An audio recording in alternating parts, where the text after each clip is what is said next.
পিঠে বানানো স্টার্ট করে দিয়েছো? কি পিঠে বানাচ্ছো? হ্যাঁ, এই যে পাটিসাপটা। এটা ময়দা, চাল গুঁড়ো আর সুজি দিয়ে, খেজুরের গুড় দিয়ে, দুধ দিয়ে ভালো করে গুলে নিয়েছি।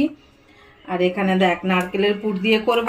আর তোর সন্দেশ দিয়ে ভালো লাগে বলে কালকে ঘরে সন্দেশ বানিয়ে রেখেছিলাম, ওটা দিয়ে তোকে কটা ভেজে দেবো।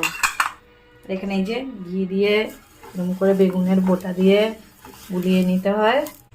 এবার এক হাতা করে দিয়ে দেবো। ওয়াও, প্রথমে নারকেলেরটা বানাচ্ছো? প্রথমে নারকেলের কটা বানিয়ে নিই, তারপর তোকে সন্দেশেরটা বানিয়ে দেবো।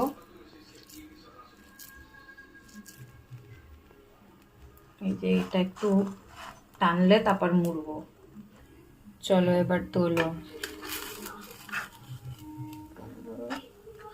সুন্দর দিয়ে যাচ্ছে একদম। Wow, very pretty.